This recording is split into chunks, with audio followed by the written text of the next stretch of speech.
Bonjour à tous, je m'appelle David, alias Datupanglima Daoud. Alors, Datupanglima, c'est un titre que l'on donne aux Philippines pour la noblesse, puisqu'on épouse est issue de la noblesse philippine. Et Daoud, tout simplement parce que je suis converti à l'islam depuis maintenant 25 ans. Alors si je fais cette vidéo, c'est à la demande de mon ami William, alias Petit Willy, que j'avais pas eu la chance de connaître à l'époque où j'étais dans ce mouvement skinhead assez violent, ce mouvement parisien, puisque lui, quand il allait quitter finalement le mouvement, moi j'y rentrais peut-être la même année en fait. Voilà. Donc on s'est chevauché, mais jamais rencontré. Sauf, j'ai entendu une fois, c'était quand il était à London Steel, l'embrouille qu'il y avait eu, et puis j'étais dans le coin en fait, voilà, et quand je suis arrivé c'était un peu trop tard. Alors voilà, moi je suis né dans aucune confession, une famille assez lambda, assez normale. Et puis ce qui va se passer, je suis même assez pacifiste, hein, je suis quelqu'un assez calme, connu pour être gentil, etc. Depuis mon enfance, mon adolescence aussi. Et ce qui va se passer, c'est que dans les années 80, on va déménager dans un tout petit village de Seine-et-Marne où finalement je suis rejeté, mis de côté constamment. Voilà, je suis ce qu'ils appellent le parisien, on ne lui parle pas. J'ai droit à des mots comme parigot tête de veau, parisien tête de chien, des choses très agréables quand on est gamin. Et puis des humiliations, voilà, assez fréquentes de la part de mes camarades de classe, des gamins du village. Et c'est en arrivant au lycée que je vais faire la connaissance d'un gars dans ma classe qui était un peu paumé, qui je pense était un petit peu aussi un peu revanchard, un peu frustré, voilà, et qui se réclamait soi-disant punk, ou voilà, bon, on s'apercevra très rapidement qu'il n'était pas du tout, mais c'était surtout de l'ordre du fantasme. Et puis je pense qu'il a vu que j'étais très isolé, et il m'a dit David, si tu veux, bah, on peut traîner ensemble et autres, voilà, bon, chose que j'ai accepté, hein. Et puis ce gars-là était assez admiratif de tout ce qui était violence, de tout ce qui pouvait imposer finalement le respect, imposé par la force bien évidemment. Et donc c'était référent, c'était sur les punks et puis sur les skinheads. Et comme je suis quelqu'un qui aime faire les choses à fond, qui aime aller jusqu'au bout, et ben j'avais décidé de contacter en fait à l'époque pour avoir des contacts dans ce milieu-là. Et j'ai eu une réponse très très rapidement. Et c'était en 1989. Et puis de fil en aiguille, et ben finalement, quand on est toujours tout seul, qu'on se retrouve dans son petit village, qu'on est toujours mis à l'écart, et ben on est comment dire attiré finalement vers le fait de pouvoir avoir de nouveaux amis, même si on les trouve un peu particuliers et puis assez violents dans leurs propos. Et donc je t'ai invité très régulièrement donc sur Melun, j'ai fait connaissance des skins de Melun, puis sur la nord de la cinéma. C'est un milieu hyper violent. C'est un milieu où on doit constamment prouver qu'on est plus fort que les autres, qu'on est plus violent que les autres. Car si on ne l'est pas, et si on cherche juste à imiter, eh ben, on s'en prend plein la tronche hein, finalement. Mais physiquement parlant, je veux dire, c'est pas c'est quelque chose de très concret hein, finalement. Et de fil en aiguille, donc je me suis retrouvé dans cette mouvance skinhead, néo-nazi, engagé politiquement entre guillemets à ce niveau-là.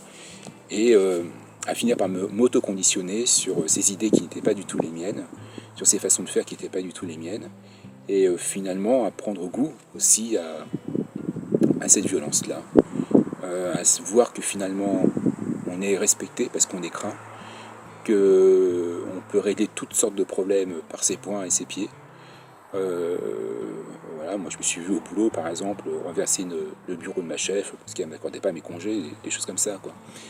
Et pour moi, c'était tout à fait normal. Et c'est un sentiment de puissance qui va nous gagner et qui va faire en sorte que on ne peut aller que dans cette direction-là. Et comme je disais, plus on développe ça, et plus en face de nous, on rencontre des gens de plus en plus violents et auxquels il faut se confronter constamment et montrer constamment qu'il ne faudrait même pas qu'il leur vienne à l'esprit d'essayer d'avoir le dessus sur nous, parce que sinon, ça pourrait très mal se terminer pour eux.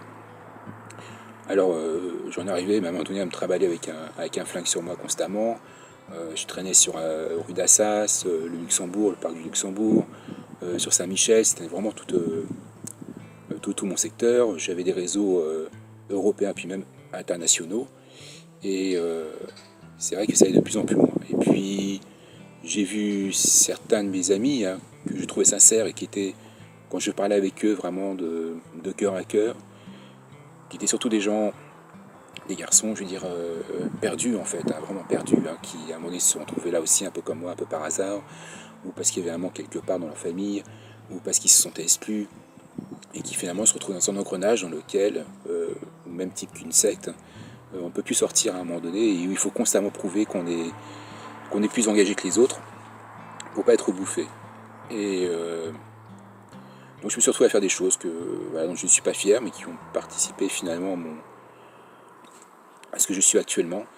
Mais ce que j'ai appris à comprendre, c'est comment finalement les processus de radicalisation peuvent se mettre en place, comment on peut s'embrigader et s'auto-embrigader surtout, s'auto-convaincre de certaines idées qui ne sont pas les siennes, et finalement en faire une banalité et aller toujours plus loin pour prouver au groupe qu'on est meilleur et qu'on est quelqu'un de valeur finalement et respectable, en sachant que cette respectabilité a ses limites, puisque dès qu'on commence à changer d'opinion ou à émettre des opinions un peu divergentes ou un peu trop souples, là il n'y a plus de respect qui se met en place, et au contraire il y a des ressentiments, il y a des désirs de mettre en place de la violence contre la personne qui pourrait changer d'idée.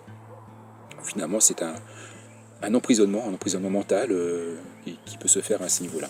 Ce qui m'a sauvé, c'est qu'en voulant en aller plus loin dans cette quête finalement de ce que l'on peut être au niveau racial, entre guillemets, je me suis tourné un peu vers la spiritualité druidique. Et puis, voyons que dans ces milieux-là, c'est pareil, il n'y avait que des néo-nazis, hein, finalement, et c'est encore le cas pour beaucoup. Puis que ça tournait beaucoup autour du folklore, je m'étais dit que j'allais partir en Inde, parce que finalement, l'Inde, c'était le berceau des Aryens, des Indo-Européens, etc. Et c'est comme ça que j'ai découvert un autre univers. Je suis parti aussi en Inde, et là, c'était vraiment le bouleversement, puisque j'ai découvert autre chose, j'ai découvert que les symboles qu'on utilisait étaient totalement détournés.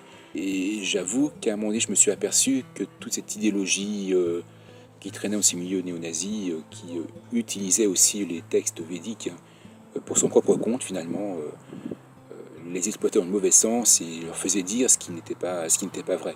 Et moi, en allant à la source, finalement, j'ai découvert que c'était totalement autre chose. Donc je me suis engagé là-dedans. C'est vrai, le fait de voir qu'il y avait Petit Willy qui était présent, puis d'autres personnes qui étaient issues de ce milieu-là, voilà, ça m'a rassuré, me disant que oui, en effet, je n'étais pas le seul. Et c'est ainsi que, progressivement, j'ai pu vraiment me dégager. Alors ce qui est assez aussi intéressant à noter, c'est que toute cette haine, finalement, en moi, avait finalement commencé un petit peu à me tuer à petit feu, puisque j'étais atteint d'une hépatite C, qui était incurable, un stade vraiment de non-retour. Et qu'à partir du moment où j'ai arrêté, je me suis tourné vraiment vers Dieu, cette hépatite a été remise, j'ai une rémission, et au jour d'aujourd'hui, voilà, elle est totalement guérie. Et je pense que c'était cette haine qui finalement me tuait finalement tout doucement, parce qu'elle allait contre moi-même, contre mon humanité.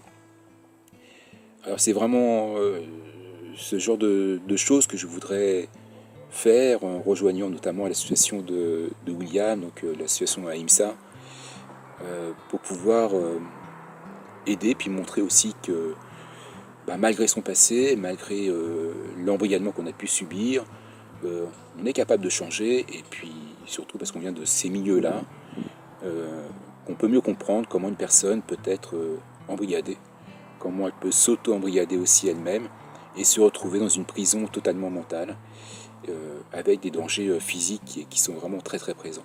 Alors voilà, en quelques mots, ma présentation de mon parcours, de la raison pour laquelle je rejoins l'association de Petit Willy, l'association Ahimsa pour la non-violence, et que je fais tout pour aider mon prochain aussi à ne pas tomber dans ce genre de choses, hein, finalement. C'est toujours un peu difficile d'en parler, en sachant que quoi qu'il arrive, ça met des marques indélébiles, finalement, et il y aura toujours à un moment donné des références à ça. Il y aura toujours je dirais pas des attitudes, mais disons peut-être parfois des comportements qui font qu'il y a ce mauvais côté qui peut ressortir, et qui est toujours, il faut toujours lutter contre soi, finalement, voilà. Mais c'est possible, et la preuve en est. Petit Willy en est une très bonne preuve aussi, et puis donc voilà, j'encourage tout le monde à ne pas hésiter justement à franchir le pas. Moi, ça m'a valu juste une droite, j'ai bien peur que ça se finisse beaucoup plus mal que ça. J'avais un contrat sur ma tête à l'époque, parce que j'ai quitté le mouvement, mais voilà, je pense que c'était ma réputation qui me précédait, qui faisait qu'ils ne sont pas allés plus loin. Mais je m'en suis très bien sorti juste avec une droite, que j'ai encaissée, mais je n'ai pas cherché à riposter. Et ma décision était prise, c'était de vraiment en sortir. Voilà pour la petite présentation. J'espère vous retrouver très prochainement. Et en attendant, que la paix soit sur vous.